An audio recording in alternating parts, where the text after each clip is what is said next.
The homeless facility's chapel was completely empty except for the Buddha and I. He was about to be returned to his box when Tammy walked in.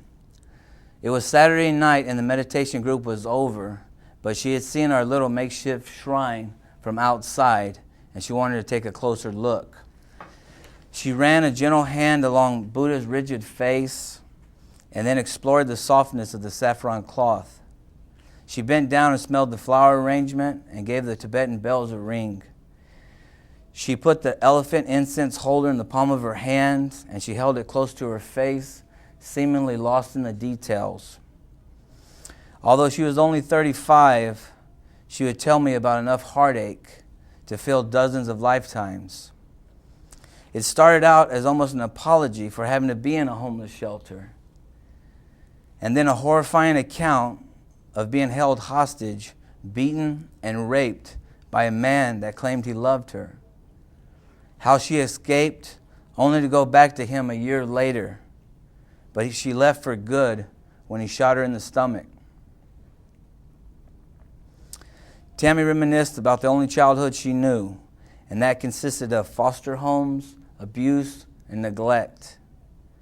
She told me about how she came to live on the streets, and she smiled when speaking of a teenage daughter that lived out of state, but cried when adding, "We haven't talked in a long, long time.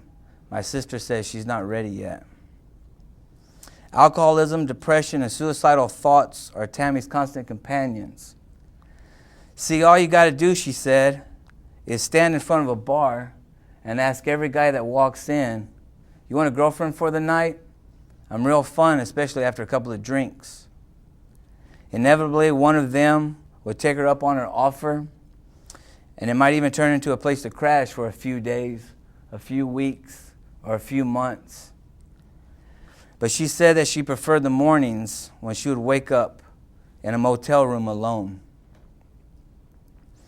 Behind her eyes, I saw enough guilt, shame, remorse, and pain to make anybody climb into a whiskey bottle and never come out. As I was looking at her like this, Tammy stopped talking abruptly. Her face hardened, and she said in a low voice, "You should have told me to shut up a long time ago." In an instant, she was somebody else, somewhere else, making her way to the door. "Don't listen to me, I'm nuts," she said. "Look, man, they're passing out sleeping mats. I gotta go." At this point, I would like to tell you that I stopped Tammy, that we sat back down, and I told her all about my crooked life, about finding a Buddhist teacher and climbing out of the grave that I dug myself. I would like to tell you that I said something brilliant about Buddha's Four Noble Truths, and I explained to her about the Noble Eightfold Path, and that she received some simple meditation instructions, and she began showing up twice a week for every group.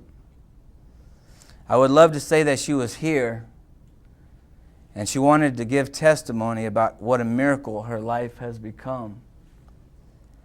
But I tell you the truth, that was the first and the last time I ever saw her. I have no idea where Tammy is tonight. Some people will say that for at least 45 minutes or so, Tammy's burden was a little lighter because she was sharing it with someone. I don't know about that. But I do know one thing. I can't imagine my life not being in that chapel that night. I'm so grateful and humbled that these moments have become a normal part of my human experience. Every single time I drive home from meditation group, my life is a little bit richer, and my problems have become a little more diminished. HMP Street Dharma is a Buddhist outreach to the homeless community of San Antonio and abroad. We're affiliated with my Lama's nonprofit, the YTDR Foundation. My Lama's name is Tuku Sori Rinpoche, and he is renowned for his global humanitarian efforts, one of which is a children's monastery that houses, feeds, and educates children in a Tibetan refugee camp in Mainpat, India. From day one, Lama Sori has been encouraging, supportive, and delighted with our efforts to bring Buddhist teaching and meditation to the homeless community. HMP stands for Homeless Meditation Practitioners,